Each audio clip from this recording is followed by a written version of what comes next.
The idea of controlling or influencing human behavior is something that goes back decades, actually, almost a century now, going back to the hypnotherapy labs at Harvard in the 20s, and then carrying forward into this century. The issue of mind effects controlling or influencing human behavior has always been a target of the U.S. military and the security agencies and apparatus of the United States, as well as many other countries.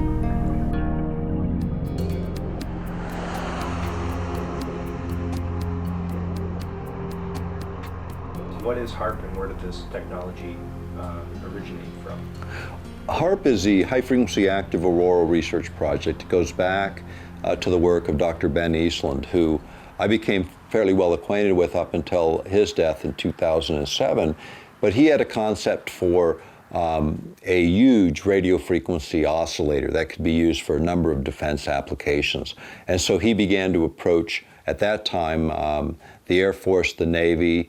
He also approached TRW, which is one of the key guys, a guy named Ramos, and him actually co-patented one of the key patents on HAARP, which was a global shield for any electronic device coming in, whether it be a missile or an aircraft. They could utilize this to knock out those aircraft. So that was kind of the emphasis behind it. ARCO, Atlantic Richfield, funded it, which is an oil and gas company, because the ideal place for this in the United States happened to be the North Slope of Alaska, where you have huge supplies of natural gas, and you also have close proximity to the magnetic field lines that intersect the Earth, which is, again, one of the primary targets of this technology. I've always been interested in science, always been interested in science topics. When I first ran into the issue of HAARP, it was actually through a very small article in a journal, an Australian journal, Nexus. And quite frankly, when I read it, I didn't believe it. You know, Alaska is a relatively small place in terms of population, big place geographically. Didn't really expect to be writing about it, but it became a pretty compelling issue that I thought the public should be aware of. I have a background in traditional and complementary medicine. I also have a political background in this part of the world, and a strong interest in science. I've done a lot of different things in my lifetime, but my main interest in health sciences was around the subject of electrophysiology, the effect of electromagnetic fields on the human body. And again, which drew me into the HAARP story, was the idea of a huge transmitter that could generate prodigious amounts of energy, and then what were the physiological effects of that, as well as the environmental effects. Historically, this goes back a very, very long time. The thing that has happened is it switched from agency to agency, and every branch of the military has projects that deal with some aspect of this, whether it's the Air Force, the Marine Corps, the U.S. Army. They all do. DARPA is sort of the umbrella, you know, in terms of where a lot of the research goes, and sort of farmed out and fractionalized both the private sector, academic institutions, and military establishments, but eventually it all flows back to one place or two places. Central Intelligence, NSA, these are areas that they're very interested in, as well as DARPA, which then decides how it's farmed out in terms of applied technology to the various branches of the military. I look at mind control as kind of a more general, informal level of mind control, and then what I call psychiatric mind control. So psychiatric mind control is there's actually a psychiatrist or a doctor right there interacting one-on-one with the person who's the target of the subject. The more kind of general global mind control just works by control of the media, control of information, disinformation, propaganda, and I think our culture basically is run like that. It's very pervasive. There's a lot of ways to influence the mental process. The modern techniques, the modern methods deal with what's called brain entrainment. This is the idea of creating what's called a frequency following response. This is where an external signal is generated that the brain recognizes and begins to lock onto and begins to mirror. And so you have, say, an external signal coming in at a very low frequency range that happen to be within the range of biological activity. What will happen is, if you're monitoring brain activity with an EEG, for example, you can actually see the brain begin to mirror the pulse rate of these external apparatus, which then changes the chemical reactions within the brain and changes emotional state as a very simple method of changing behavior. You can do this with flickering light, electromagnetic fields, pulsed radio frequency, anything within the electromagnetic spectrum. If you can manipulate it in the very specific ranges, particularly if you can pulse it or send the energy in and more or less hammer it in. This is what HAARP does on a hemispheric scale, because what happens is a high frequency signal coming off the transmitter on the ground hits an area called the ionosphere, which is about 30 miles above the Earth's surface. And then what it does is they pulse that high frequency signal. So it's like a hammer hitting the head of a nail, and every time it hits, the ionosphere vibrates like a bell, sending back a signal back to the Earth. So it literally, this instrument on the ground couples with the ionosphere, this natural field around the Earth, and then pulses energy back to the Earth in an extremely low frequency range, as an example. This would alter behavior over a pretty wide and large geographic area. Resonance is the idea of, well, let's look at a radio transmitter and radio receiver. What actually happens when a signal is transmitted? There's a resonance, a harmony between the transmitter and receiver, so that's how you actually hear radio on a mechanical device, as an example, electronic device. In terms of the human body and brain, what we found is that very complex but low energy signals are what transits our thoughts, our images, our emotional states. These are all measurable. In fact, there were 2 contracts led to the University of California by DARPA to look at this activity. In other words, to be able to look at the complex signal generation coming from a human brain, be able to map that in 3 dimensions, and then create a way to generate the same signal through complex computer programs and other forms of electromagnetic field oscillations, to be able to transfer that to another person. In other words, creating a form of what they called electronic telepathy, the idea of moving a thought literally out of one head into another, the idea of being able to send signals in for your own kinds of communication rather than using an external radio, being able to transmit directly to your troops on the ground, or conversely, to disrupt the brain activity of your adversary. And this is really where the science of mind effects has gone over the last several decades. The documentation on G.H. Estabrooks, who was a contractor during the Second World War, proves that active mind control experimentation was already going on in the 1941 to 1945 time frame. The Office of Strategic Services, which is the precursor of the CIA, was studying different types of drugs, interrogation techniques, and G.H. Estabrooks was creating super spies, Manchurian candidates, using hypnosis and other techniques that were used operationally during the war. And the OSS then was shut down at the end of the war, and most of the personnel then became the new CIA in 1947. And the CIA's programs begin in 1950 and run forward to 1973, and then after 1973, everything is classified. The man who would oversee the CIA's research into drugs and most of the agency's behavior programs is this man, Dr. Sidney Gottlieb, a chemist. He retired in 1973 and destroyed the records of this work. In sort of a valedictory letter, Dr. Gottlieb wrote that he and his colleagues had been able to maintain contact with the leading edge of developments in the field of biological and chemical control of human behavior. Dr. Gottlieb also testified before the Senate subcommittee, but from an anteroom where he could not be filmed. Qualifications would be the subject selected to produce the kind of behavior that you wish, the amount of time, the procedures that are utilized, and the motivations of the people who are designing, executing, and administering the procedures. You're asking whether an individual can be, under hypnosis, influenced, coerced, persuaded, shaped to perform an antisocial act, or a destructive act, or an act of violence. My answer would be yes. Psychotronic resonance, again, the idea of the brain being able to lock onto these external signals and actually begin to mirror them. This frequency following response, this idea of being able to lock onto an external signal is taught in every university that teaches psychology at a high level. And they tell you, you can calm a person by flickering light, you can agitate a person, you can create virtually any emotional state. In fact, Delgado at Yale University, starting in the 1960s, worked in this area. By the time he hit the mid-80s, he had figured out that using radio frequency energy, the stuff of HAARP, but at 1/50th of what the Earth naturally produces, which, just to put that in perspective, man produces 200 million times more radio frequency energy than the Earth produces right now around every one of us at this instant. So 1/50th of what the Earth produces is enough to influence the behavior of human beings without any kind of implanted device or mechanical or electronic device attached to a human being, just by manipulating radio frequency energy alone.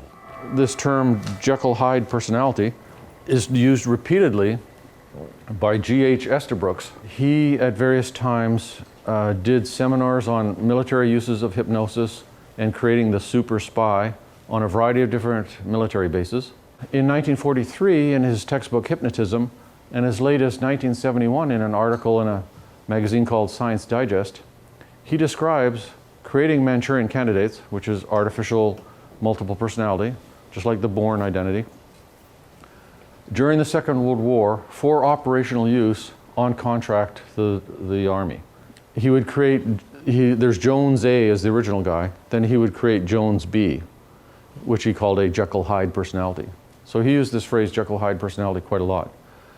And an example of an operation would be Jones is called in to see this colonel, and the colonel has been told what the hypnotically implanted code word is. It's "the moon is clear."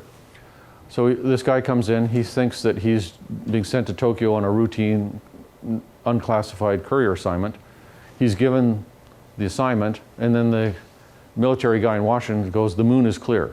Jones B comes out, the military guy in Washington gives him the classified information, flips him back to his regular self. He flies over to Tokyo. The colonel at the far end says, "Oh, hi, nice to meet you, thank you." That's the above board assignment. The guy at the far end says, "The moon is clear." Out comes Jones B, gives him the information, the response is inserted, back he goes. And he describes these guys having complete amnesia for the operation and being used operationally in a variety of settings during the Second World War. From the standpoint of computer power and the ability to take a signal and manipulate that signal, just look at the last 30 years in terms of what's happened with computing. And this is where your resolution gets finer and finer and finer and finer, where we're not just looking at gross emotional states, but being able to hone in on specific ideas, thoughts, frameworks, and build those through a technology that the Air Force now refers to as controlled effects, overriding all of the five senses, sight, sound, all of them, overriding them so that they can create complete illusions that you can't separate from an actual memory set. So you imagine synthetic memory. What will that do to the justice system around the world? What will be evidence in 20 or 30 years? And how will you determine what was synthesized and what was really experienced? This is the nature of the technology. A lot of the research is actually even being done in terms of brain research for post-traumatic stress syndrome. How do we wipe these memories out? Now that's a pretty important technology if you think about the flip side of that. Why would you want to? And what else would you wipe out? And what else could you do with that? And who will do it, and who will determine what goes in your brain, what stays in your brain? And is this the purview of governments? Is this what governments should do? The typical way that you hypnotize somebody is you either, you don't actually usually use the swinging wristwatch anymore, but you use a kind of relaxation, close your eyes, feet are getting warm, all the way up your legs, hands, whole body's getting warm and relaxed, you're going into a deep, deep sleep. And you're basically getting the person to narrow their attention and focus on you and heighten their suggestibility so that they'll comply with the things you're doing. And you can use hypnosis in a kind of direct, obvious way, where, hello, I'm going to hypnotize you, here's what I'm going to do. Or you can also do it in a kind of indirect, more tricky way the person barely notices. The whole purpose is to focus awareness, put distractions out of your mind, and be more open to suggestions. These mind control programs for creating Manchurian candidates don't just use hypnosis or just LSD or just interrogation techniques. It's a whole lot of different techniques brought to bear for long periods of time. There are experiments in the literature showing, including the CIA documents, showing that you can condition somebody hypnotically and get them to fire a pistol at somebody, believing that the pistol is loaded, and then have no memory for having done that. I don't think it's really about getting people to do what they wouldn't ordinarily do as a spy or as a soldier. It's more about if they're captured and interrogated, it's all hidden behind an amnesia barrier. It's about protecting the assignment. There's specific experiments going back to the Second World War and in the CIA documents in the 50s and 60s to create amnesia. That is, somebody will go in, take papers off of somebody, go in, steal documents, deliver a message, drop off a briefcase. There's a whole bunch of different tasks under hypnotic control and then have no memory afterwards. The Manchurian Candidate, which is the artificial multiple personality, is kind of like the super version of that, where it's not just simple amnesia, there's an actual new person in behind the barrier who carries out the assignment, remembers it, follows all the orders.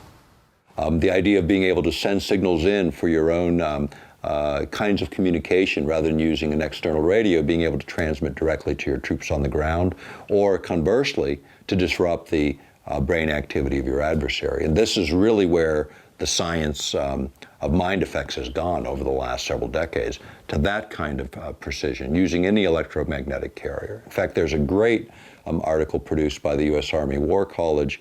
It was in their quarterly perimeters back, I think it was 98, winter of 98 or 99.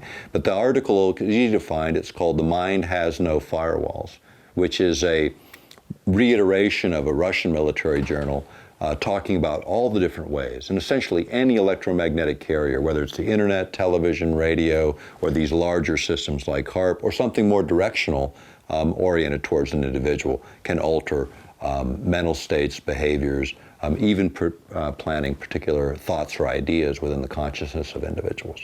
Any electromagnetic carrier can be used. You can use the power grid, you can use the internet, telephone, any wireless system.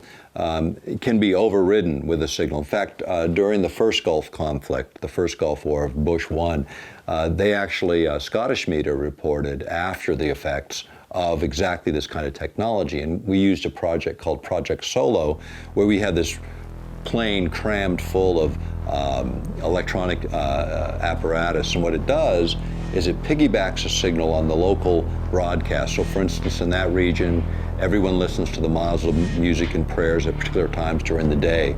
We could piggyback a signal that generated fear, anxiety, high stressors.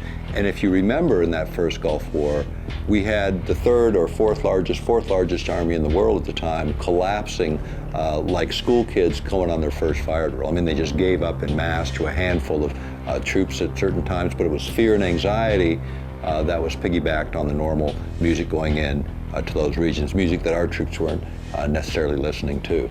So it's a way to send that in, and this again is probably one of the most insidious forms of warfare when you think about it, because you can do it without any detection. I mean, you don't even have to have troops on the ground. You can use any of these mediums to influencing behavior of very large segments of the population. In fact, it was a Canadian researcher, Persinger, and I believe at Laurentian University, that talked about this in the mid-90s in a paper he published, talking about exactly that all you would have to do is create a complex signal, broadcast it over a large area, create a certain level of dis-ease or anxiety in the population, and then do something as simple as run a normal radio or television broadcast, a press release, indicting some group or some event as the source of your ills.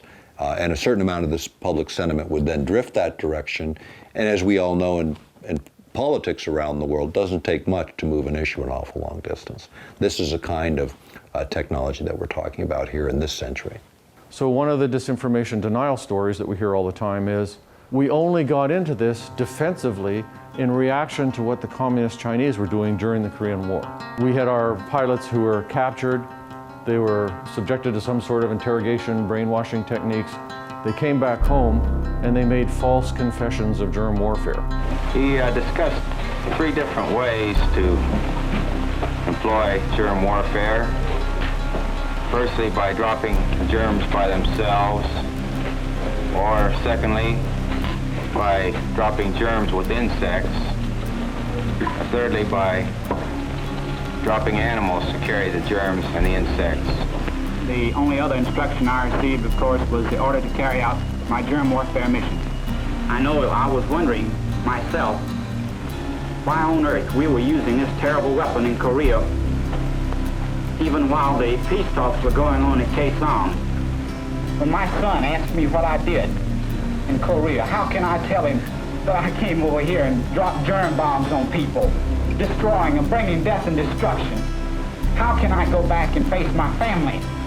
In a civilized world, how can I tell them these things, that I'm a criminal in the eyes of humanity? I took part in germ warfare, as far as I know, at the very beginning. At the time I took part in it, germ bombs were referred to as duds.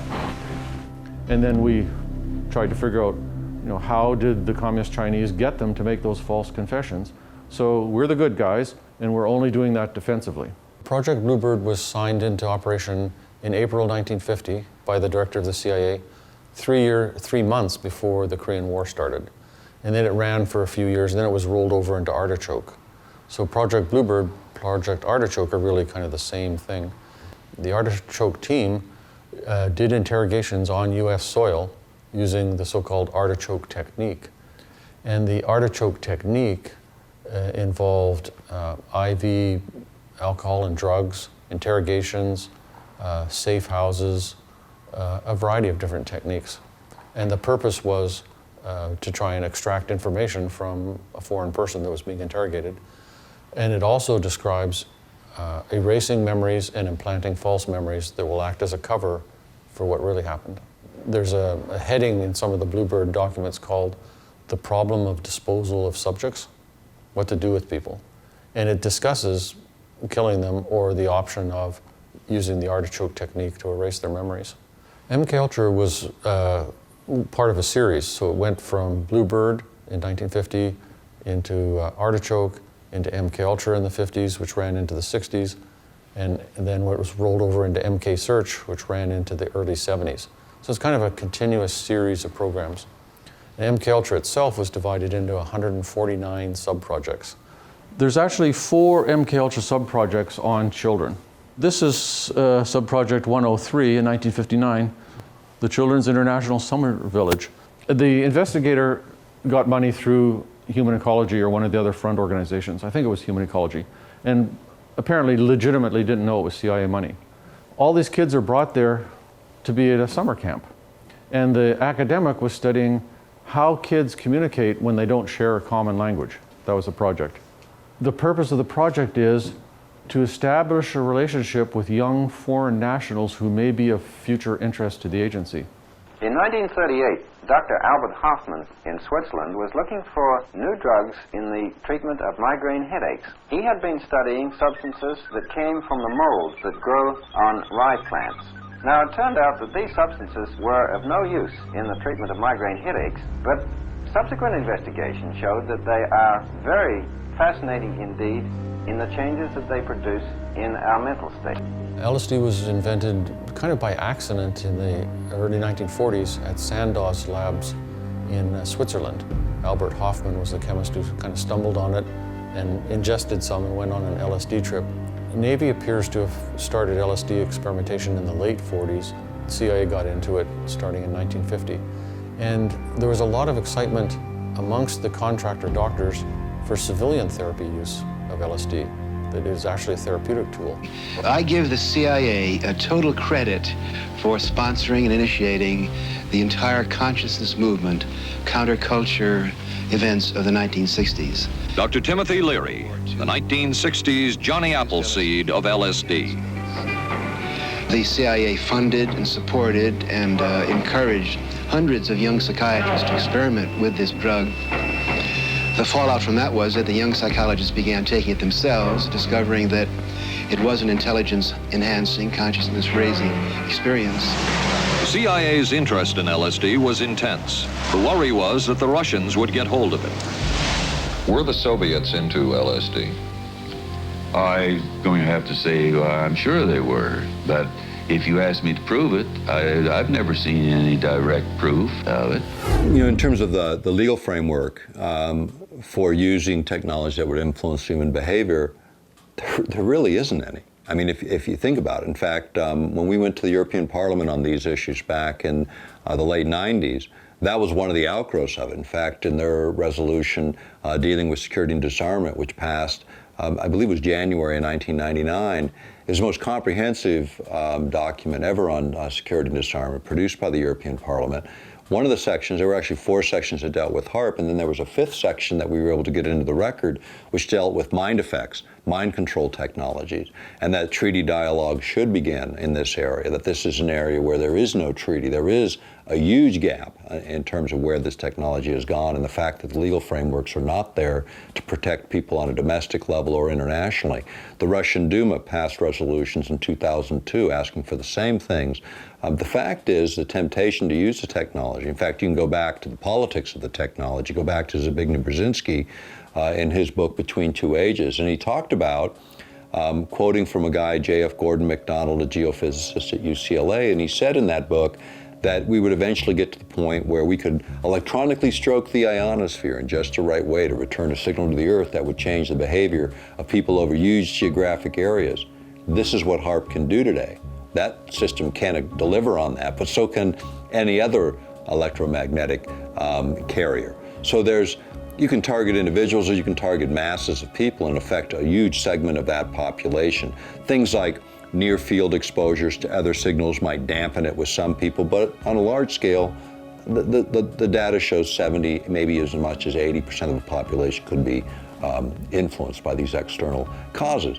The thing is, without legal framework, would the government do it? Absolutely yes. In fact, in 2006, the Air Force, the United States Air Force, revised their protocols for human experimentation. And on page 9 of that, they actually call out who's authorized on mind control experiments. And they use those words in their document in 2006. And what they say is it has to be approved by an undersecretary of the Navy or Assistant Secretary of the Navy. Someone at that level is the only one, and including issues that would bring about controversies in terms of the media have to be approved at that level. But this is in the current framework of Navy protocols. The experimentation goes on, the Air Force has requests for proposals out, DARPA has contracts that have been let. They all come together under one umbrella with the idea of affecting the human operator. What we learn about the human body and brain when it has weapons applications and the research is funded by the military, don't think it's being done for medical science. The military in our country doesn't fund medical research. That's somebody else, unless it has a specific weapons application or a specific use within the Veterans Administration. And Veterans Administration is often used to test new ideas, to test new concepts. So our servicemen get the experiment of war and then get the experiment after the fact. Even in the MK Ultra releases of information in the 19s, from the 60s and the early 70s, over 4,000 men and women that they admit in the US military were used as experimental subjects without fully informed consent. Secretary of Energy O'Leary under the Clinton administration said over 500,000 Americans have been used in human experiments over 4 decades, mind control and other experiments, without their informed consent. 500,000 people they admit to, and no one's been put on trial for that. No one's been held accountable for that. I think most Americans find that highly objectionable, that no one's been held accountable for invading the very essence of who they are as human beings. That's the problem. It's been going on 40 years. It continues to today under the guise of increased security for what? In 1938, Dr. Albert Hoffman in Switzerland was looking for new drugs in the treatment of migraine headaches. He had been studying substances that came from the molds that grow on rye plants. Now, it turned out that these substances were of no use in the treatment of migraine headaches, but subsequent investigation showed that they are very fascinating indeed in the changes that they produce in our mental state. LSD was invented kind of by accident in the early 1940s at Sandow's labs in Switzerland. Albert Hoffman was the chemist who kind of stumbled on it and ingested some and went on an LSD trip. The Navy appears to have started LSD experimentation in the late 40s. The CIA got into it starting in 1950. And there was a lot of excitement amongst the contractor doctors for civilian therapy use of LSD, that it is actually a therapeutic tool. I give the CIA a total credit for sponsoring and initiating the entire consciousness movement, counterculture events of the 1960s. Dr. Timothy Leary, the 1960s Johnny Appleseed of LSD. The CIA funded and supported and encouraged hundreds of young psychiatrists to experiment with this drug.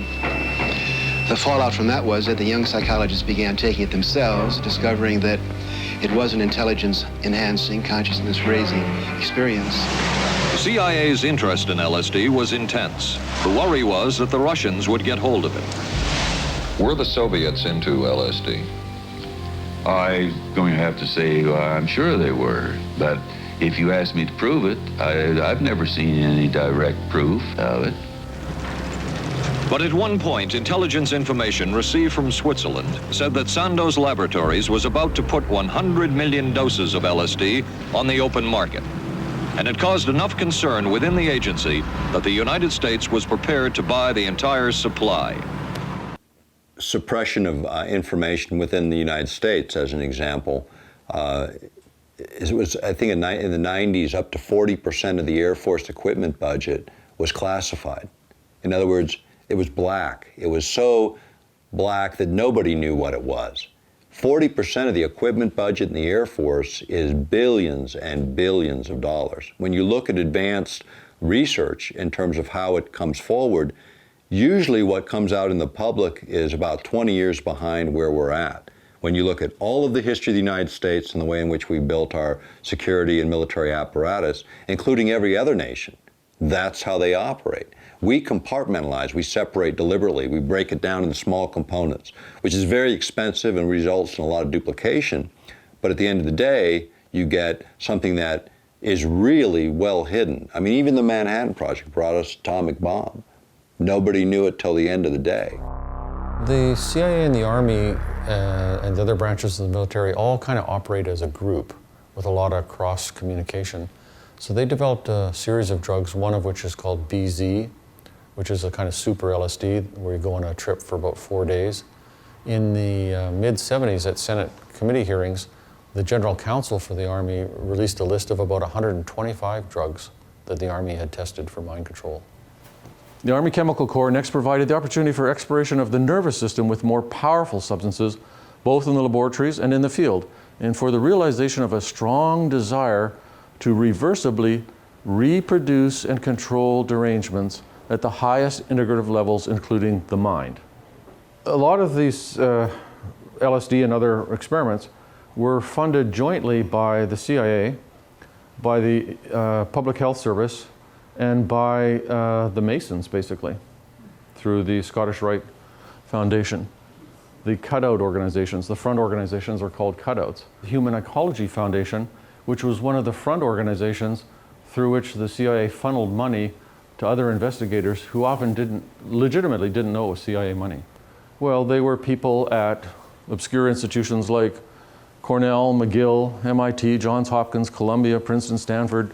So these experiments at top secret clearance level were done at basically all the major teaching institutions in the United States. Other Army experiments continued on mental patients around the country. Work done at the Tulane Medical Center in New Orleans involved several drugs, hallucinogenics, and electrodes implanted in the brain. The chief researcher was Dr. Russell Monroe, now head of the psychiatry department at the University of Maryland. Was this patient aware that she was being given LSD? Yes, I mean, they were told that they would be given some medication, and they Specifically LSD? Well, we told them, I don't think that they would have even known what LSD was then at the time. They were told that they were going to they would be given some medications which might make them feel worse. They were looking for an incapacitating agent, an agent that would not harm the person permanently, but would incapacitate them temporarily. That seemed like a humanistic way to, to wage a war, if war is necessary.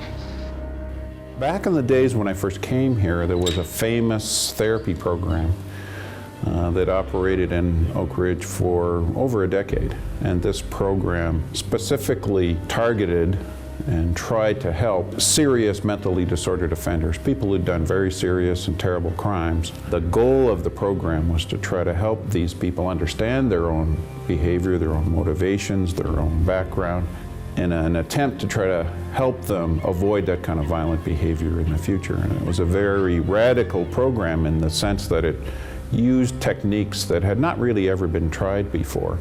The program, for example, used a lot of what we called in those days defense-disrupting therapies. This defense-disrupting therapy, for example, would have people involved in these very long-term group therapy sessions. They might last, 48 hours, with people not sleeping. The idea, of course, here was that by depriving people of sleep for these kinds of periods of time, their defenses and their masks, if you want, would be lowered, and people would be able to reveal and understand each other's deeper inner selves. They also used some defense-disrupting drugs, most famously LSD, but more commonly they used things like scopolamine or even alcohol to try to get this mask or this outer self peeled away so that the participants in the program would be able to more clearly understand themselves and each other.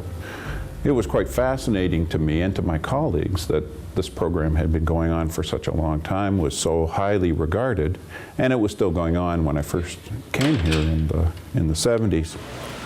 By far, the most chilling experiments we have uncovered took place at this Gothic estate called Raven's Crag, halfway up Mount Royal in Montreal.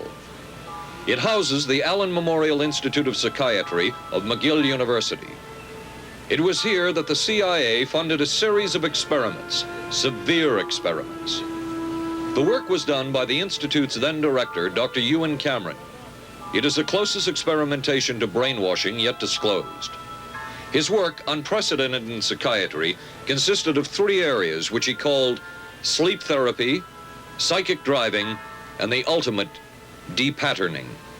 In his psychic driving, so-called type of therapy, he would give the patient intensive electric treatment in order to make the patient regress deeply, become forgetful, and then he would attempt to implant new ideas in the mind of the patient. Now, to a layman, it would appear that Dr. Cameron was trying to take the slate and wipe it clean, the slate being the mind. In other words, brainwashing. Exactly, that's a very good comparison. Brainwashing. Yes. The next step was what he called psychic driving. This involved almost endless tape-recorded messages and more drugs for the patient. Cameron wrote that this was the way to make direct controlled changes in personality. The most severe technique Cameron used was depatterning.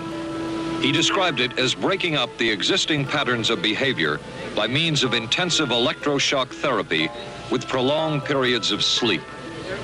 He carried out these experiments in something he called the sleep rooms. Cameron used this combined sleep electroshock treatment on patients as long as 30 days. One patient he kept asleep for 65 days. Ewan Cameron at McGill, who was a direct MK Ultra contractor, who basically erased people's memories and identities with massive amounts of electric shock, and then played thousands of times over tape loops to try and build up a new personality. And he was successful in the sense that in documented cases where I have the medical records, a person has complete amnesia for age 25 back to birth, And it was all totally wiped out on contract to either the CIA or the Canadian government on purpose at McGill, in our lifetimes.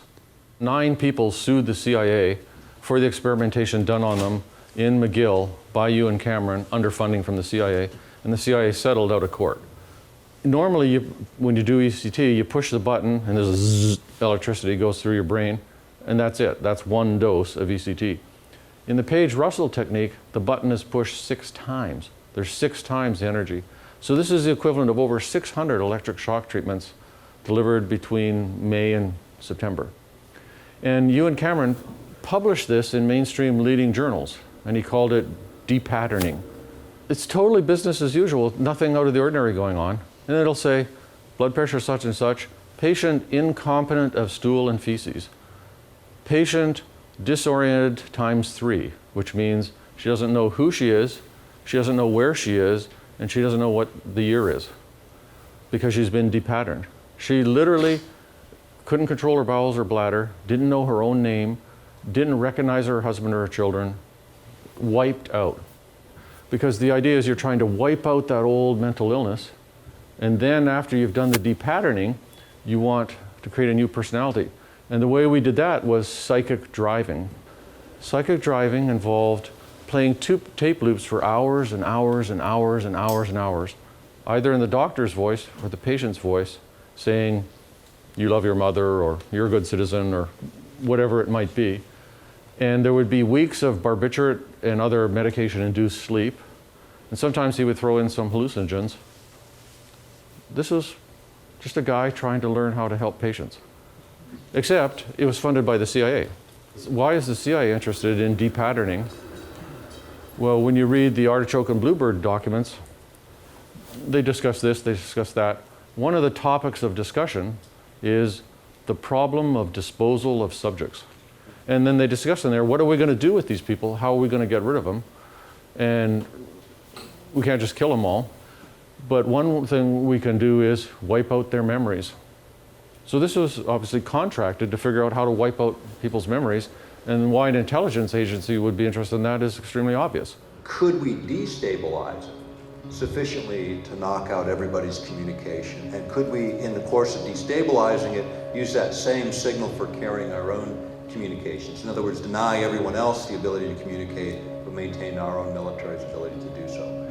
And in fact, those aspects of the technology were probably one of the more interesting ones from a military perspective. The other was the effect of being able to generate an over-the-horizon radar effect, being able to look around the curvature of the Earth for incoming objects. In fact, interestingly enough, the location of HAARP is the location that was originally designated for the over-the-horizon radar system just before the fall of the former Soviet Union as our sort of early warning system. Because the old systems essentially would find things way high up. You know, intercontinental ballistic missiles could be spotted pretty easily, but things at a low elevation, cruise missiles, for instance, could not be detected. Things that were launched relatively close to the US from, say, submarines would not be easily detected. With this system, you could detect everything from intercontinental ballistic missiles all the way down to cruise missiles and everything in between, even at close ranges. So that became a very interesting application of the technology. And the way that would essentially work is they would create, using 2 transmitters, one would create a cold plasma mirror, a layer of energy that they could move, much in the same way you could move a hand mirror to bounce light, but in this case, a second signal concentrating radio frequency energy would strike this plasma, and then they could redirect it around the curvature of the Earth and be used for detecting these incoming objects. If you could increase the power of HAARP sufficiently, or transmitters like this sufficiently, you could create an EMP, an electromagnetic pulse, a surge of energy sufficient to knock out or disrupt the avionics on those incoming craft and cause them to malfunction and crash. Now, EMPs, the way that a lot of that kind of became of interest in terms of military applications was there was a test done in the 1960s in the Pacific where we test an atmospheric weapon. It created an electromagnetic pulse that knocked out power in Hawaii for several hours. And then the concern was, what if somebody ever detonated high enough above the United States? And this is particularly of concern today, where so much of our microelectronics would be highly disrupted by that kind of activity.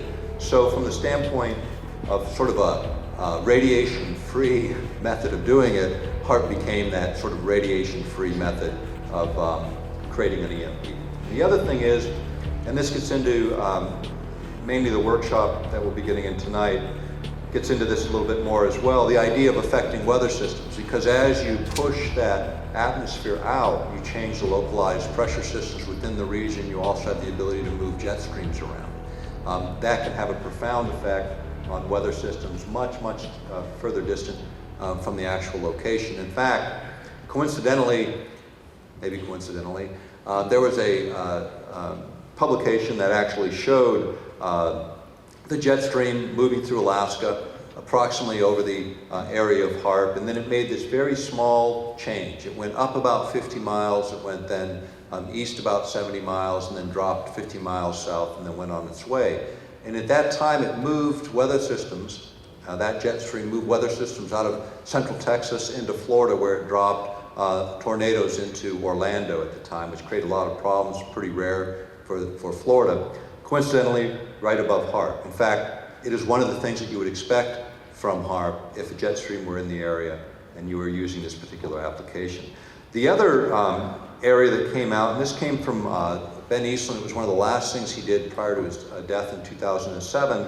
He did a paper for the University of Pennsylvania on weather modification particularly, and where he had determined that you could actually utilize HAARP at its current power levels for manipulating gravitational waves, which would have an effect on weather systems from his perspective. In fact, he said that you could manipulate weather systems with 1,600 times less energy than he originally had predicted when he designed HAARP. In other words, the current system can do these things. If you think about tornado formation, you have a warm front coming up against a cold front, creates a shearing action, which gives you this tornado formation. The idea was if you could heat up the cold front sufficiently to when they hit each other to not create that differential, that you wouldn't see those tornadoes form. It's an interesting idea, but if you were sort of off on your calculation, you end up heating up the warm front a little bit more than it is. You actually create a greater differential in a more extreme situation where maybe more powerful tornadoes are formed. The fact is, even the idea of experimenting in this area of weather modification, many people think, well, you know, how new is that or how old is that? It goes back a long way. In fact, it was in 1977 that the United States signed an international agreement to not use geophysical manipulation as a weapon of war. We were one of 60 countries to agree to that, and that treaty actually was one initiated by the former Soviet Union.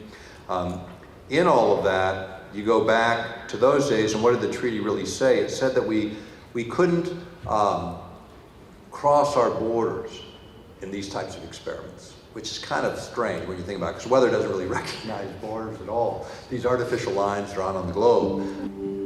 One of the other areas that came up in the course of the advancement of HAARP was the idea of ELF generation, extremely low frequency generation. The way that's done is by modulating the high frequency signal coming off of HAARP. So you can kind of envision this as sort of a hammer punching into the ionosphere, and every time that energy punched or was modulated, the ionosphere will modulate a signal in harmony with that. So imagine pumping energy into the ionosphere in one location, and that the ionosphere perhaps for 1,000 miles begin to modulate a signal back to the Earth and act as a transmitter. Changes the character of the ionosphere from direct current to an alternating current, where it then acts as a broadcast antenna in the sky, producing a huge amount of energy and even capitalizing on the energy that's there, and then sending that back to the Earth. And this was going to be used for what was called Earth-penetrating tomography. In fact, this technology was proven up. I mean, there was a BBC special, I think it was called Owning the Ionosphere. It was on a show called Horizons, where one of the researchers talked about this, where they were able to underground image. That signal coming back to the Earth would allow them earth-penetrating tomography, underground imaging, which by analogy or comparison would be like X-raying the Earth or looking into the Earth, although X-rays are not involved. But what would happen is they could penetrate the Earth, return a signal back, and then determine exactly what was under there, whether it be oil and gas fields, certain types of mineral stratas, or underground nuclear facilities and bases and so on, which this was right after the first Gulf War, and it was our Senate that demanded that this particular application be the one that that was looked at, or no additional funding would come forward for HAARP. So in 1995-96, it was funded under non-proliferation and counter-proliferation in the U.S. defense budget, where they proved that this concept would actually work. One of the problems with ELF is they also are biologically active in human beings, and this was the area that drew my interest in HAARP initially. The idea that an ELF signal, an extremely low frequency signal that can couple with the human being that create changes in us was extremely important. In fact, tomorrow I'll get into a lot of that in a broader context of how to affect the human brain using ELF signals and other signal generation. But HAARP is the largest generator of that type in the world. The idea of, and to give a little context to this, when you think about the human brain, active brain states, you can kind of break it into a few primary areas. In the extremely deep sleep states, you have a delta range, which is 1 to 4 hertz approximately, or think about a hertz as a pulse per second or a vibration per second, just to keep it simple. So 1 to 4 vibrations per second is delta. The next stage, theta, which is approximately 4 to about 7 hertz, and then 7 to 12 hertz is the alpha range, and then you get into the beta range, which is, I think, where everyone is right now, because I don't see anyone falling asleep. The point is, these ranges can be affected through what's called brain entrainment, which is an external signal, or what's called frequency following response, where the brain will recognize certain signals in a very similar way to dialing through a radio.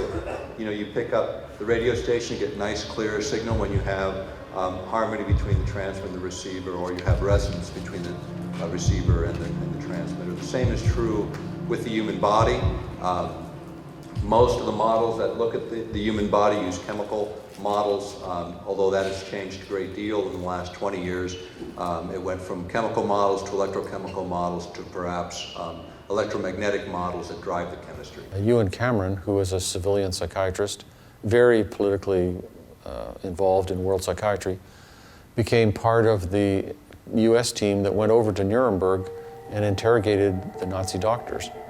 While he was over there, he heard about uses of mescaline and hallucinogens in the death camps. Then he came back and did hallucinogen experiments in Montreal. So he literally learned about that from the Nazi doctors. Also, the Nuremberg trials, as we know, gave rise to the Nuremberg Code, which is basically an updating of the Hippocratic Oath, saying that subjects have to give informed consent, they have to be protected, they have to know the nature of the research, it can't be excessively harmful and so on. But his own experiments violated all of those principles. And now what we're talking about is not the bad stuff, the mild stuff that they declassified. This is the tip of the iceberg.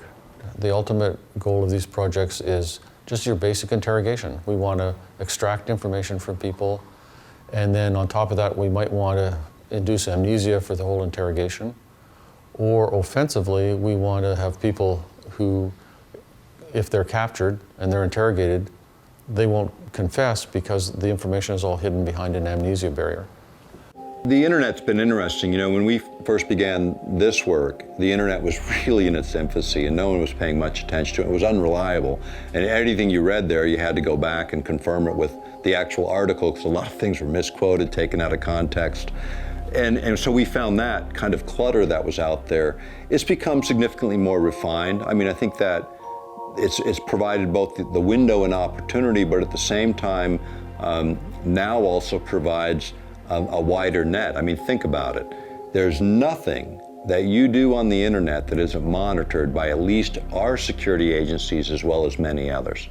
There is no communication on the planet today, whether it is in terms of radio, whether it's in terms of your phone, your cell phone, your internet activity, your Facebook, I don't care what it is, if it's electronically handled it's tracked, it's monitored, and it's not for your benefit. The change in the law needs to say, we own the information about each one of us, and that there should be a total transformation. This is not corporate property, this is private property. The digital doorway of today is the physical doorway of yesterday.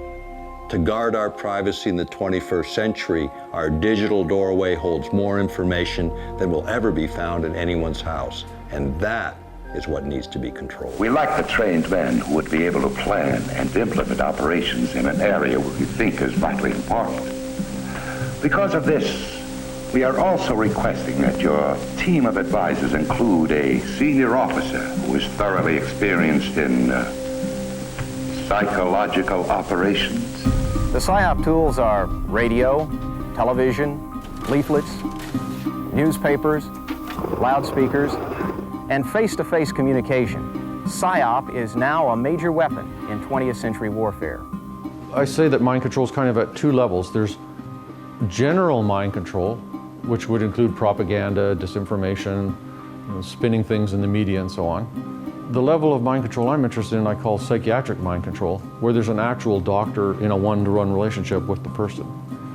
And I'm interested in that because it's a gigantic violation of professional ethics. PBS, the public broadcasting system in the US, did a program called the Worldwide Mind. Very interesting, and what they say will happen in the next 50 or 100 years, and I agree, is the same thing that happened with the internet, where we've connected everyone electronically. Imagine that next layer of resolution, which is where this technology goes, connecting us all mentally. Now that becomes a big question in everyone's mind. Is that the world you want to live in, where everyone is transparent to one another through a technology that reveals every thought that you ever had? In my view, part of Judgment Day is when we are transparent and you can look into another person and see everything that's in there. Then the question is, are we forgiving enough as a species to forgive ourselves and forgive each other for all of that? And really that is the next leap, in my view, because it's the next leap of evolution. The difference is it happens naturally by our own internal mechanisms as opposed to being imposed on us. And then how will that information be used? You've seen what they've done with the internet. If they could literally take your memory set and catalog it across the planet, would they do it? Could we do it? With the supercomputers anticipated in the future, quantum computing would allow us that possibility and will give us enough modeling capacity to actually do something with it.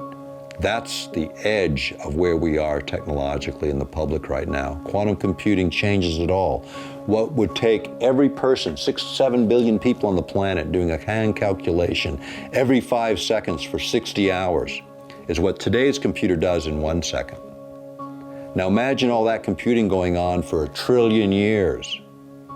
That's what a supercomputer will do in 1 hour. That will change everything about everything. And whoever gets there first controls everything. And that's the race in the 21st century, is quantum computing and its effect on every electromagnetic, every electromechanical device on the planet, and then ultimately every other electromagnetically moderated entity, which is us, and everything else on the planet that can be influenced by energy, can be manipulated when you can model it all, and that gives us that capacity. We're close. We're on the edge. Some would already say some governments already possess quantum computing capacity that takes us there. This generation will decide how that framework moves forward. Freedom, how do you define it? From my perspective, it's being, to the optimum extent, free to pursue whatever is in your own self-interest, as long as you don't violate the rights or interests of another. It's that simple. We should be able to pursue what we love, what we care about, what we're enthusiastic about, what we're passionate about in this life, with the minimal amount of government interference, with the minimal interference on another person's life. But we should be free to act as human beings, sovereign human beings, created in the image of a creator by most of the major religions' view of the world, and I believe that. And as such, who has the right to impose their will on me? or on you. Self-determination is the essence of freedom. Internal liberty is the essence of freedom, and how we express in the world is the essence of our own individual truth.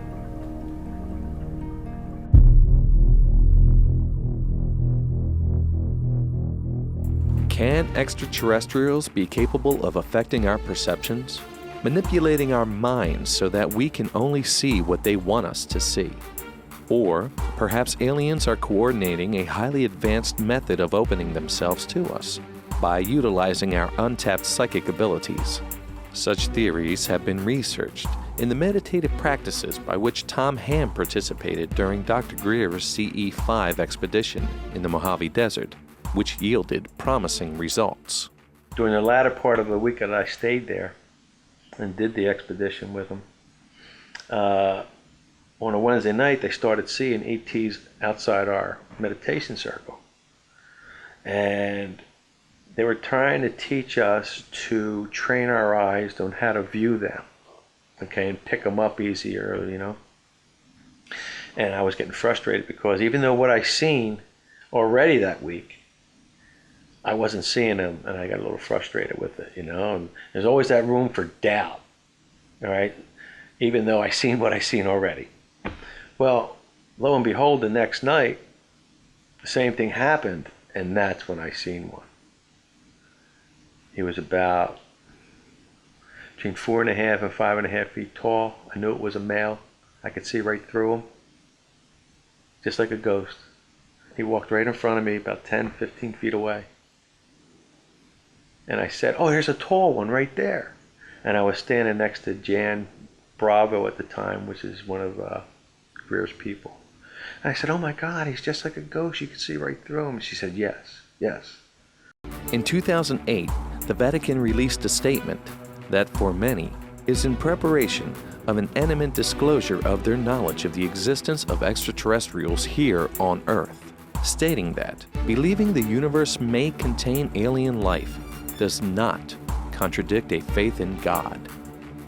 For Tom Ham, his ongoing experiences led him to the CE-5 initiative, an extraterrestrial research and study group led by renowned ufologist Dr. Stephen M. Greer. And it was in the Mojave Desert, while en route to Dr. Greer's location, that Tom would have one of his most profound experiences so far. And there's 4 of us in this Jeep. An astronaut was driving, who I won't mention his name. And me and a coworker were in the back. I was behind the driver's seat. And it's pitch black in the desert. I mean, and we got lost. As we're finding our way back to the original road we came off of, I'm looking out the side view mirror. And this shooting star comes across like on an arch, not straight, not down, sideways, but like an arch. The driver's driving, he didn't see it. The guy next to me, he didn't see it because of the roof of the car. And I don't know why the guy on the front passenger seat didn't see it, but nobody seen it but me. And then it disappeared. Well, it wasn't over. The best was yet to come. Because just where it disappeared, all of a sudden, whoo, this thing materialized. And it was big. I'm saying it's as big as a locomotive standing on end, maybe 2 of them. The shape of a 55-gallon drums with no ribs, straight up and down cylinder, with a gumball on top of it, the same circumference. And all this steam was coming off of it, but it was weird, the steams. It's hard to describe some of these things because you're trying to use language from something that's not from this planet. So it looked like plasma or something coming off of it. And, you know, from experience and from reading, I didn't want to take my eyes off of it because I figured if I blink, it's going to disappear, and I wanted to watch this thing, and I was ready to watch this thing. I had to look to the right side of the thing, of the craft. It seemed like the left side was real bright, and to this day I wonder if there was a beam in my eye. I don't know. I can't answer that. But I had to look to the right side because it was so bright. Okay, and I don't know why I could look at the right side, not the left side. And I'm screaming in the back seat, look at that, you guys seeing this? Nobody sees it but me. I'm the only one in the car.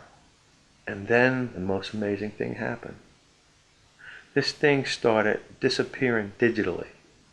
A chunk here, a chunk here, a chunk here, a chunk here. Like pixelated.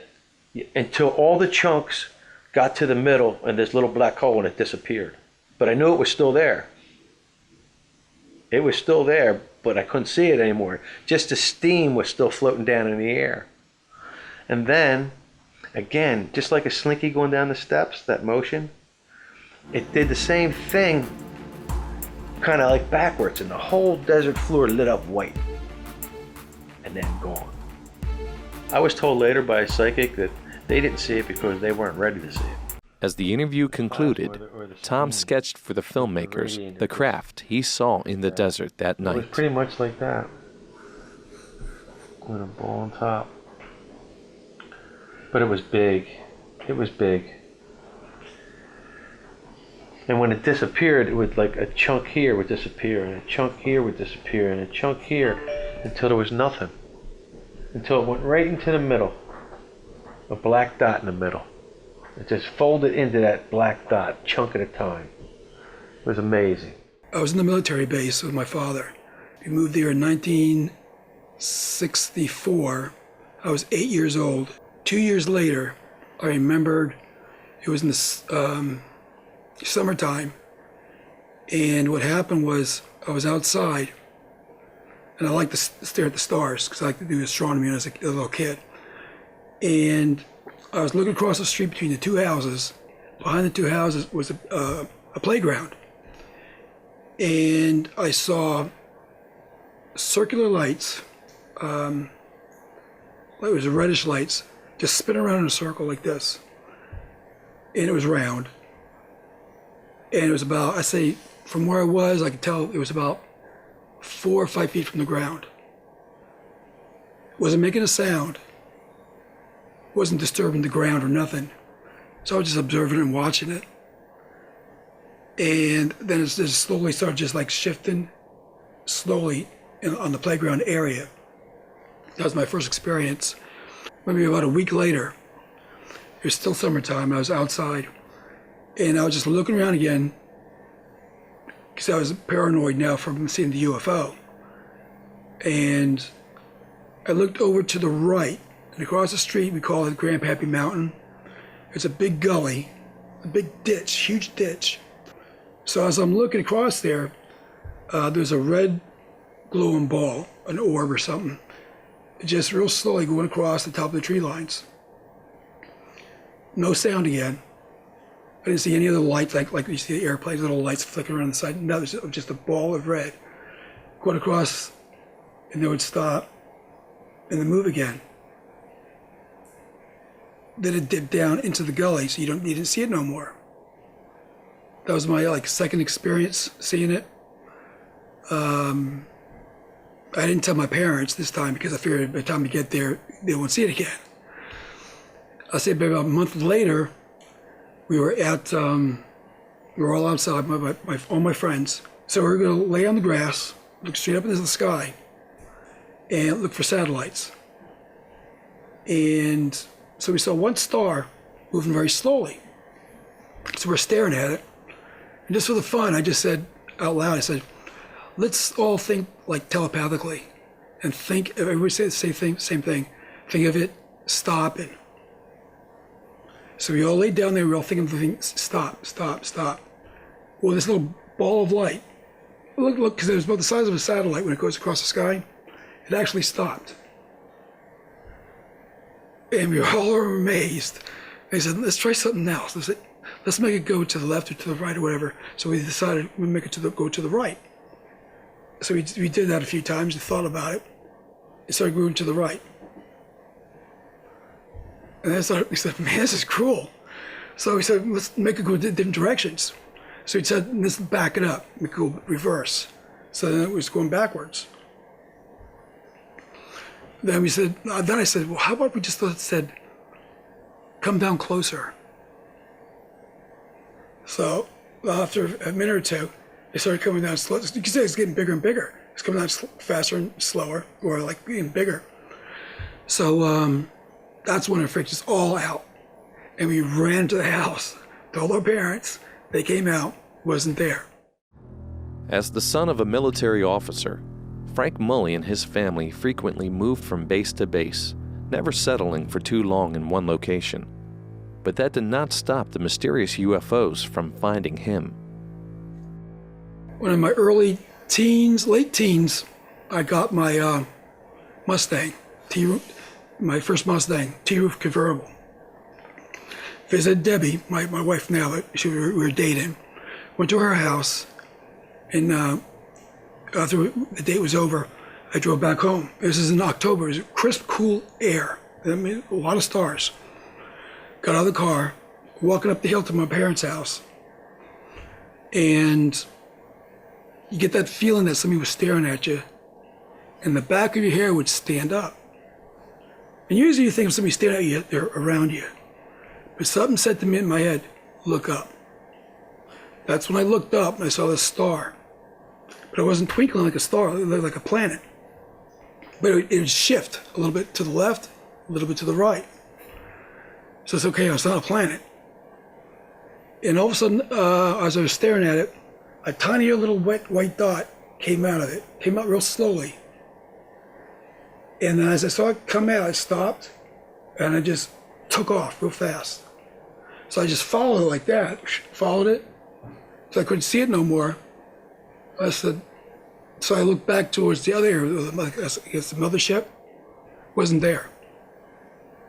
That freaked me out. So that time, I ran to the house, told my dad about it. He came outside, but I figured by the time I saw it, it wasn't there no more. It wouldn't be there. And he came out and he looked in the sky. I told him I saw the UFO, and he sort of like, you know, like parents are, they figure in your imagination. You kid it with you, stuff like that. And that was that. Driving my Mustang again. I was on Fairview Street, going like 25 miles an hour, that's the speed limit. And my T-roof off. I'm driving, and I was looking at the trees, and you drive by, you see the green trees, you look up, you see your convertible. And I look to the right on a 45-degree angle, 2 black triangles. So it'd be one to be here, and one would be right behind it, right about here. Wasn't making a sound, but it was. I could figure it was going the same speed as me because it was staying with me. I was going 25 miles an hour. So I spun around real quick, came to the house, got my camera, and got back in the car. Went back to the same location. Wasn't there no more. So I figured, okay, if it's going 25 miles an hour, it's probably further up the road. So I went a little faster than the speed limit because I was trying to catch up with it. But we can get a ticket. And went all the way up to 130 at the end. It wasn't there no more. But there were no markings on it. There was no lights on it. Pitch black. It wasn't, wasn't shiny or it wasn't glowing. It wasn't whatever, because I guess it was daylight. But I think it was about 200. I'd say maybe 200, 300 feet above the ground. I know I was 6 years old. I have to go into a little bit of my parents' background. At the time, they didn't have a checking account. They paid everything. They had a little metal can and top dresser in their bedroom, and they had it separated: utilities, phone bill, whatever. This was in the top dresser drawer in my parents' bedroom. And a lot of times, I would get up after they fell asleep. I'd get up, go in the bedroom, crawl in between the two of them, and sleep in their bed with them. So I remember one night falling asleep and hearing a knock on the front door. I sat up in bed, and my mother said, "I hate it when they come this time of night." And I looked over at the dresser, and it was an illuminated clock dial, and it was 2 o'clock in the morning. She goes to this dresser drawer and pulls money out of this little can and leaves the room, goes through the living room into a sun porch to the front door. About a minute or two later, she comes back. She gets back in bed, and I lay down. I'm wide awake thinking, who comes at 2 o'clock in the morning? My mother falls right back to sleep. Within minutes after that, I hear a rustling noise in the living room, and it scared me. I thought somebody was breaking in the house. So I'm lying there perfectly still. Now, I don't know whether I couldn't move or I was just so frightened I didn't. But I closed my eyes partially because I wanted whoever was coming in to think that I was asleep. But I left them open a slit. Well, the next thing I knew, I saw 3 what everybody considers now grays walk into my parents' room and stand at the foot of the bed. I saw one gray go to my mother's ankles and the other one go near her shoulder blades, and it seemed like they had put their fingers underneath of her and she levitated up off the bed. They then proceeded to take her out, and it was almost as if an invisible gurney was underneath of her, and she floated. And what I want to say about floating is I didn't notice when they left the room that there was a cadence in their walk at all. There was no bounce. It was like she was glided out. So of course I'm laying there perfectly still thinking, if they think I'm asleep, they won't bother me. The next thing I know, a few minutes later, they come in and do the same thing with my father. Nobody woke up. I lie there perfectly still. Next thing I knew, I wake up, the sun's coming in the window, I hear birds, my mom's out in the kitchen fussing around out there, my dad's somewhere in the house. Perfectly bright morning, and I thought, okay, it had to be a dream. So I got up, I remember eating breakfast, and I remember the entire day looking between my 2 parents to see if there was some unspoken communication going on, that something had taken place. Nothing. We weren't the type of family to be overly sharing, talking about our feelings or anything. So I never brought it up. Never mentioned it to them. They've both passed away at this point. So there was never anything said. As far as I knew, it was a dream, and I guess that's where I relegated it in my brain to kind of deal with it. So we fast forward, I go to a UFO conference, and one of the speakers was Bud Hopkins, who was a well-known UFO researcher, and he did regressions on people that have claimed to have abduction experiences. And as I said, I don't have any memory of actually being taken the way I saw my parents taken. But during the lunch break, I sat down and spoke to him and started telling him about what happened. As I'm telling him, I literally started shaking as if I was re-experiencing it, because even to this day, it's so vivid that it's like it happened last night. So I was saying, I think maybe it was a dream, and he said, well, I can tell you that whatever part of our brain is working while we're in a dream state is incapable of telling time. So that really hit me hard, because I know I looked at that clock and it was 2 o'clock in the morning when the bill collectors supposedly came to the door. So as I'm speaking to him, I'm also getting almost like flashes of memory. Next to my father's side of the bed in that bedroom was a window that he had closed up because it led to that front sun porch that was unheated.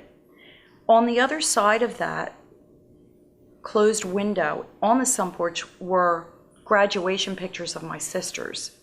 As I'm speaking to Bud Hopkins, I can feel being pulled off the end of the bed so that my pajamas actually rolled up and floating in the air, going through that wall where the pictures are. And I can't even describe the sensation that I felt when I was speaking to him, because it was as if I'm a solid human being, and as a solid wall, I went through it, but I could feel a resistance as if the molecules in my body were meshing with the wall. I could feel myself go through the wood, and I could feel myself go through these pictures on the other side of it. And the only other thing I remember from when I was speaking with him was hovering over my driveway in the dark and looking through the tree across the street and seeing a bright light, but it was kind of the leaves were kind of blowing a little bit in the breeze, so it looked as if it was twinkling. And that was the last memory I have of that. Debbie Minaccio shared her encounter with UFO abductee Travis Walton, whose own story inspired the motion picture Fire in the Sky. Travis recommended that she contact researcher Leo Sprinkle for a session of hypnotic regression. I called his phone number and left a message. Told him when I was planning there and if I could sit down and talk to him. About 20 minutes later, he calls me back and he scheduled an appointment with me. And I got to speak with him for the whole half a day on one of the days I was visiting my sister, and he actually did a regression. Notice what happens when you're ready. You can talk and describe your impressions as they unfold. What's happening now?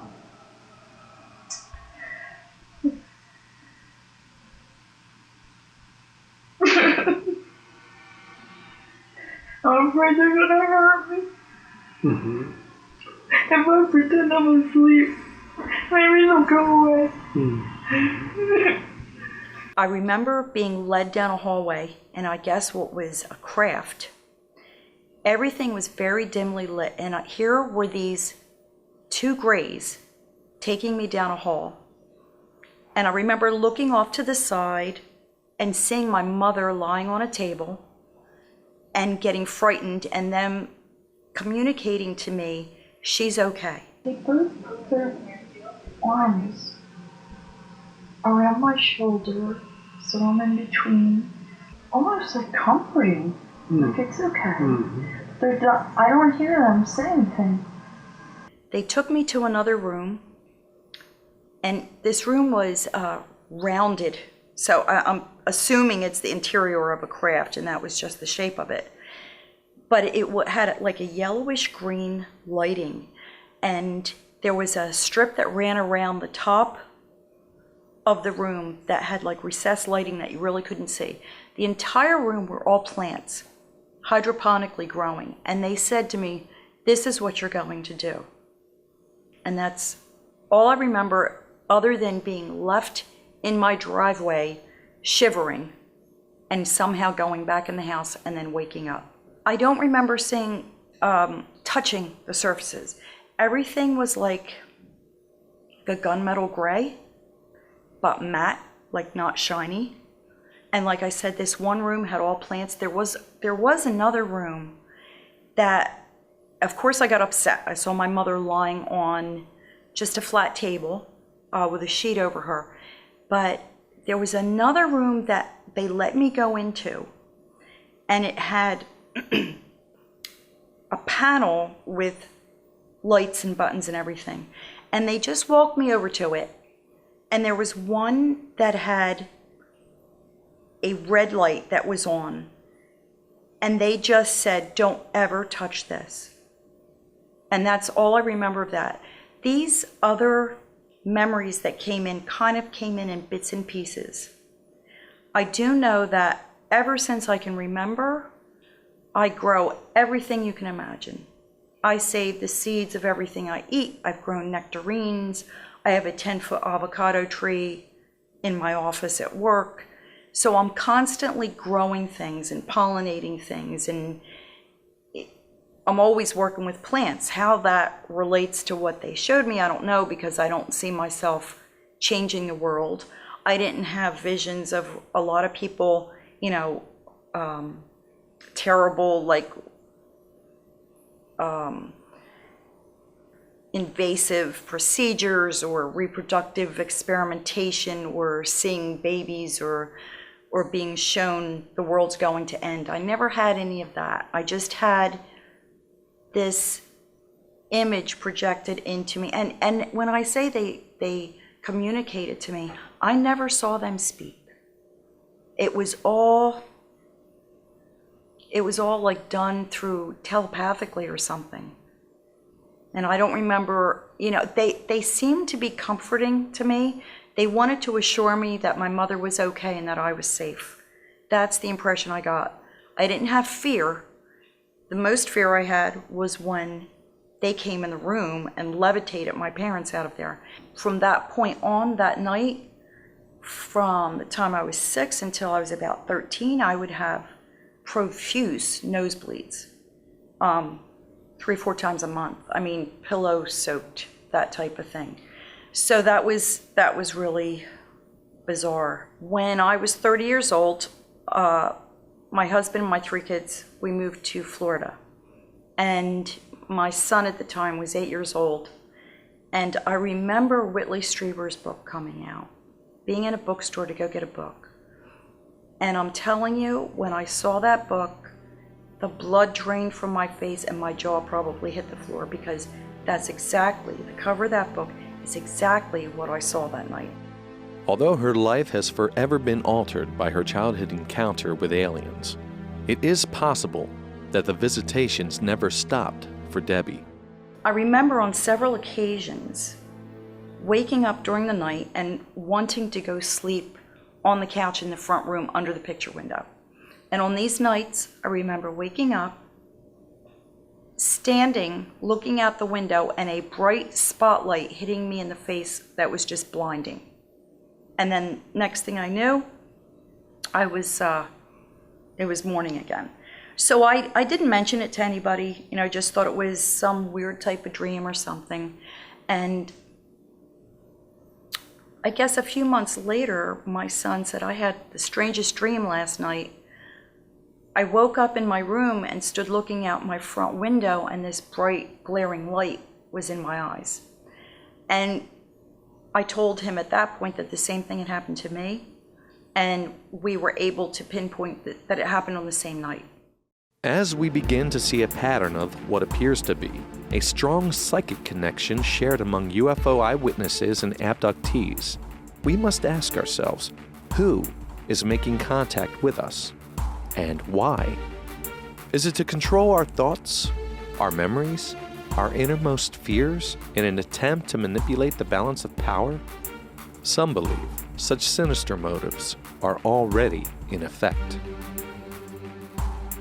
But what of the witnesses who claim to have had pleasant encounters, almost euphoric, with positive messages such as Debbie Menaccio's experience? And there are others who have had encounters so profound that the event itself has changed one's entire life path to take a more positive direction. Such is the case of Devon, who can only describe her sighting as an amazing and brilliant light that illuminated her most darkest time. 2012, and I'm on my way home, and it's back country road here in South Jersey, and there's not like a city like at all. It's very like farmlands and things like that. Maybe you may see a house every 2 or 3 miles at this point. And I'm listening to this one particular song that I like, you know, just a song, and I keep thinking that out of my peripheral vision, I'm seeing something to the left of me as I'm driving. But like I told you back in my childhood, I reverted back to that fear. I don't want to see it. I don't want to see it. I knew that there was something there to the left blinking, but I wouldn't look at it because my mind is, please God, don't let me see it. I don't want to see it if it's there. Perhaps instinctively aware of being ignored by Devon as she continues driving, the strange craft incorporates an elaborate new method of communicating with her, only not through telepathy, but rather through the song on her radio. It says, some of the lyrics say, do you hear me now? Do you see me now? And I just decided to look, and I'm like, and so I look, and it was amazing looking. It was just like, you know, it took your breath away. It was a vehicle made out of just light that I could tell, or something that I've never seen to be able to explain. A pulsating, circular, really beautiful red and orange light that would interchange and go around and do all these things, rotation. And I stopped my car. It was so beautiful. It resonated with me in such a way that I wasn't scared of it like I had always been. Like, please God, don't let me see this, to, I'm not, you know, this is so beautiful. How can you be scared of this? Making no sound. And then it was just really bright to me. but it wasn't like radiating or reflecting light off the ground or trees or anything. So it's just, it wasn't shining down. There was no spotlight that came down. And I just remember thinking, don't leave me here. Take me, you know, I hate it here. I was thinking maybe, I don't know what I was thinking. I'm thinking maybe they're here to rescue me from this, you know, whatever I was in. Then I verbally out loud say to it, don't leave me here. I don't leave me. I don't want to stay here. Please. You know, why are you leaving me here? You know, and I'm crying and screaming. And then I get back in my car because I'm out on an old country road in South Jersey, screaming in the middle of the sky, you know, to the sky, don't leave me here. Get in my car, and the song is saying, shut up, you wanted me, shut up, you needed me, shut up, you wanted me, shut up, you do. Then I'm just beginning to think like the world is coming to an end that night. Maybe this is, you know, maybe this is the Antichrist that's coming. Maybe it's the Messiah. Maybe it's, you know, but I knew something that night, especially after that experience, that something was coming to a head. From this encounter, Devon feels validated that she was not alone in the darkest time of her life. Though she still questions as to why this happened and what it all means, she is certain that it was a wake-up call of cosmic proportions. I just know the experience was, I mean, it's inconceivable to think to myself that all that happened, and it was also coincidental for nothing, you know? It just had to be for something, because look at the outcome. You know, the outcome is that I was, you know, I was broken spiritually, and now, you know, I'm still a seeker, but at least I'm seeking something. You know, I have a purpose for life.